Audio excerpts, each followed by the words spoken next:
Well, Deepmala Mahla is the Chief Humanitarian Officer for CARE International. She joins us from Nairobi. So we heard in the report there the situation because of the funding cuts in the US. Is anyone able to step in and fill that void? So that's a very big and important question, Sammy. And we have to also remember, I heard the report as well. Let's remember who we are talking about. We are talking about refugees who fled with fractions of their lives, burnt homes, killed livestock, fear and trauma amidst children. So each cut in aid means an empty plate, lesser dietary diversity, fewer proteins, and people are right now surviving at a bare minimum. And here, bare minimum is not a metaphor. It is literally bare minimum. People are getting only slightly over a quarter of what the standard is. Just imagine per person for the whole month, now the distribution that is possible is only 3 kilos rice, 1 kilo lentils, and half kilo oil. So it is extreme reduction going on, continuing, and also given the severe drought situation, the conflict in neighboring countries, the risks become even bigger.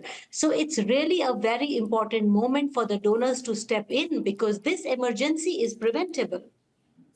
So getting a quarter of what you need, where does that leave the population? Are they heading towards starvation if things don't change? The situation related to malnutrition, starvation, and starvation-related deaths, it's no more an early warning. We are seeing it happen.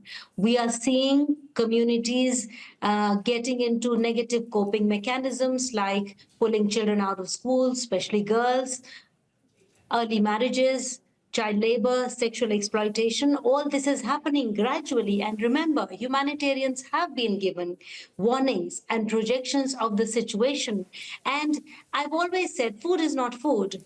If people do not have enough food, balanced meals, dietary diversity, then weaker immune systems. We are already hearing about higher nutrition-related cases coming to the clinics.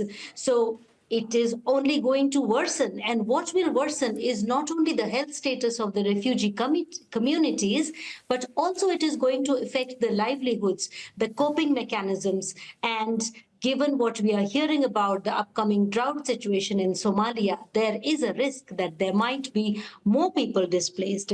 Most of the refugees in Kenya are from Somalia and South Sudan. However, in the recent months, refugees from Sudan are also being registered here. So when Kenya has these gaps, we have to see it in a regional context. It is not an isolated surge or an isolated funding cut in Kenya.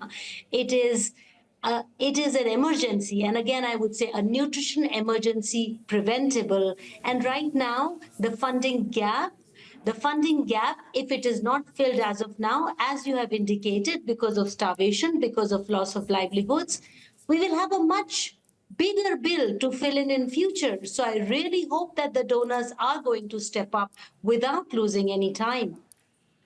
Who is responsible, maybe even legally responsible in a situation like this for the well-being of refugees? Is it entirely on the host country for these camps? There are international commitments, there is international humanitarian law. So when refugees are displaced, of course, on one hand, we can talk of the legal responsibilities, but also the donors, the international community, political leaders, aid agencies, UN, we all have a responsibility, isn't it? When 5-year-olds are not able to go to school because their families are sending them to find something to eat, not in Kenya, but in South Sudan, I saw a situation where children were being pulled out of school, and I wondered why. Because the families were pulling them out and there was nothing there, so they were catching mice in a hope to eat something. So in this situation, I really do not think it's a time to point finger at one particular stakeholder or entity, but it's really time for us for collective, timely action. Kenya is hosting a huge number, 853,000. Refugees, and Kenya needs all the support from world leaders and donors for restoring health and dignity.